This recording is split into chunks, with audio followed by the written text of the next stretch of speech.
on all the forums like UN Human Rights, it needs the European Union, they also have Human Rights Commission. It needs to be explained to them.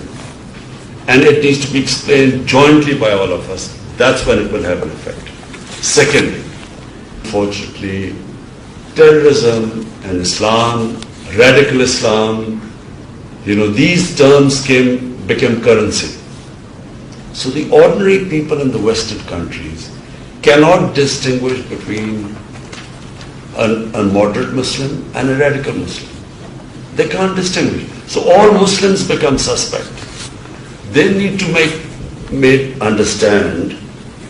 to understand that in all human communities, there are radicals, there are liberals, and there are moderates. All human communities. So if you judge any human community by its extremes, you will vilify it. So no society should be judged by its extremes. So this is what's happening, unfortunately, to us. Islam and terrorism have got, suicide and suicide bombing and Islam have been linked together by the media and by the Western analysts. So that needs to be de-linked. Terrorism has no religion.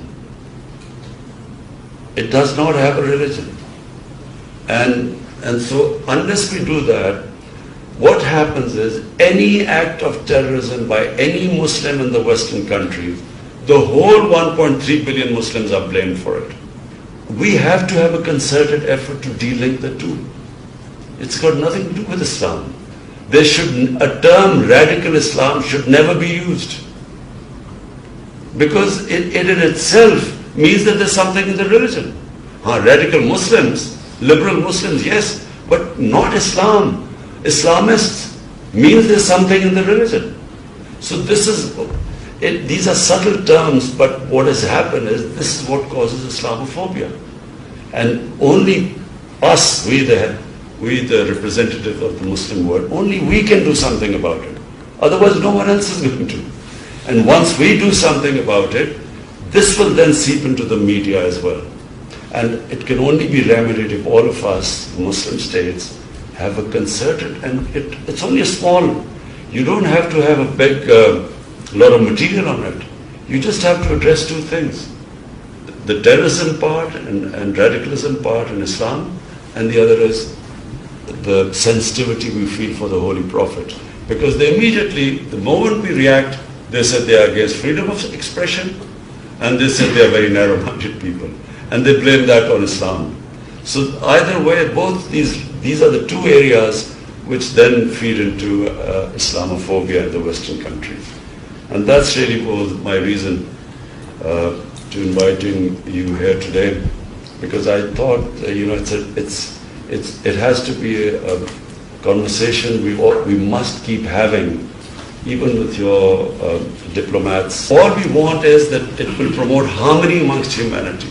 Right now, it's dividing humanity. Thank you very much.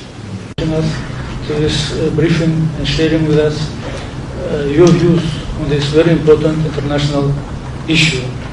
We all face this, and we understand that in the present world there is this issue which we must jointly find a solution to it.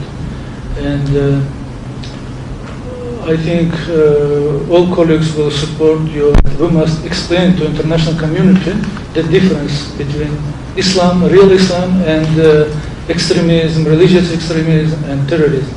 There is a big difference, and we must jointly explain this. And I want to thank you for sharing with us this and calling us and raising this issue. And I'm sure my colleagues will share this information about this meeting with their capitals, and also will share with us here their views on this. Thank you very much. Turkey in this regard proudly plays its part both bilaterally and multilaterally. We welcome and endorse the step the OIC foreign ministers earlier took in Niamey. We are closely working with the UN delegation of Brotherly Pakistan with a view to furthering the relevant OIC decisions with the United Nations bodies. We appreciate the efforts of Pakistan leading this initiative from the front very much. It's my pleasure and my honor to be here with this meeting, and thanks Mr. Prime Minister to this very important meeting because we are now waiting what they want to do from the Western country. They work all together against any country for the OIC. It's very important to do like him together, by media, by dialogue, by anything. And I want to thank Mr. Prime Minister for your support to Palestine and convey warm regards from His Excellency Mahmoud Abbas, the President of Palestine, and warm regards from Al-Aqsa. It's for all the Muslims. Thank you. Bismillah ar-Rahman ar-Rahim. Assalamu alaikum. Thank you, Excellency. I am Ibrahim, Ambassador of Jordan. And we seize this opportunity to extend our thanks to His Excellency Prime Minister, who is seizing any opportunity to address the Islamophobia issue in any kind of international forum. This is well appreciated. Jazakallah khair. I believe that the media plays a very big role in this, and of course it needs a very big efforts and a collective efforts all together as Ummah. If I may say that just after the millennium and in year 2002, King Abdullah II took an initiative and we have released a message. It was a product of months of meetings from different countries, ulama, scholars in general. It was shown the moderate Islam. Thank you. Excellencies, thank you very much for the initiative and also for the invitation extended to us to hear your briefing. Certainly, Indonesia is also on the same planes. We are supportive of the initiative of Pakistan through the OIC, and there's numerous resolutions already been adopted by the OIC, and it serves as a good platform to way forward.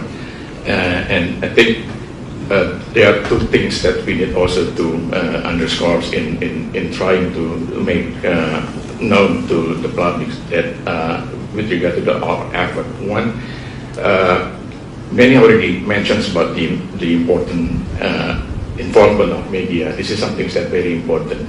I understand it is not easy. We've been trying also to ask media to arrange meetings among media with the objective that they would come up with a code of conduct which inspire them how to be sensitive of other religions or other important issues. But I guess it is worth also contemplating once again to organize a meeting, among journalists, inviting journalists. So hopefully they would be able to come up with some sort of like a code of conduct for their further preference. There is a lot of interfaith dialogue already been organized involving interfaith leaders in the West, in also in the Muslim world.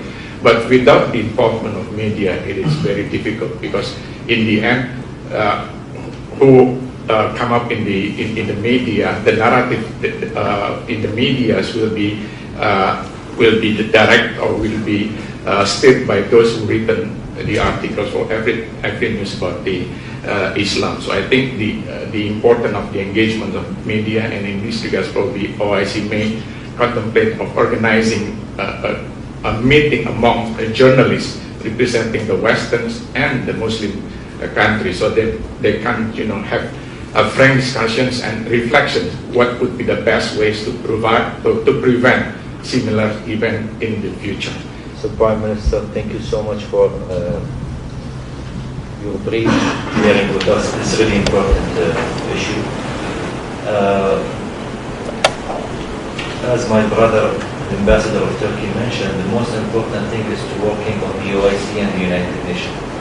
And I think we should have a roadmap from now put our efforts on it, since the UAE will be next year a member of the Security Council of the United Nations, and also the next foreign minister meeting for the OIC will be in Islamabad.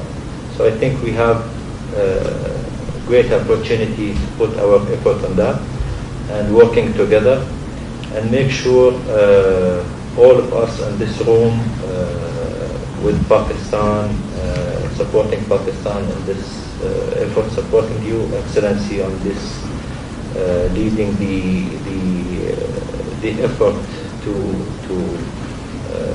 support that. Assalamu alaikum warahmatullahi wabarakatuh.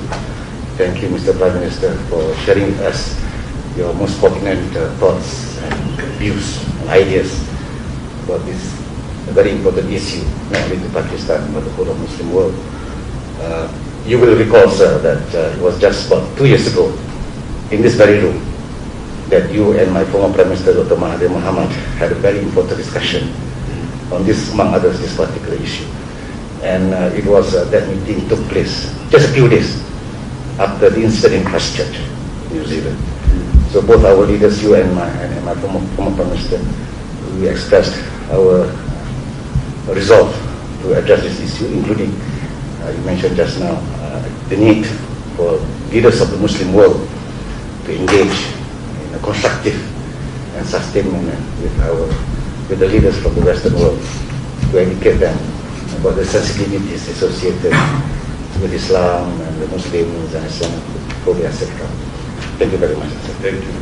First, I want to convey the congratulations of Fadilat al-Imam al-Akbar Shaykh al-Azhar to Your Excellency for the month of Ramadan, and also for your efforts countering the Islamophobia. And your message to him has been very well received the last month, and I think there is a sort of dialogue going on concerning your message. Thank you very much. Thank you. इजहार राय की आज़ादी की आड़ में तौहीन रिसालत से 1.5 अरब मुसलमानों की दिल आज़ारी होती है। OIC इस हवाले से आलमी सतह पर आगाही पैदा करे। दहशतगर्दी और इंतहा पसंदी का कोई मजहब नहीं होता। OIC इस्लाम के असल तशख़्ख़ुस को उजागर करने के साथ साथ अपना मौसर